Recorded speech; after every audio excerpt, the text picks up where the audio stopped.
Nagbabala ang Department of Trade and Industry o DTI sa mga negosyante kabilang ng online sellers na mahigpit na sundin ang mga probisyon ng price tag.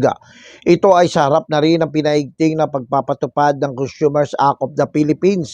Base sa Republic Act 73/94, protektado ang mga consumer laban sa tiwaling gawain tulad ng hindi pagsunod sa tamang presyo ng produkto. Ang batas ay nag-aatas din na dapat ang mga produkto ay merong price tag, label marking na kitang-kita at madaling matukoy.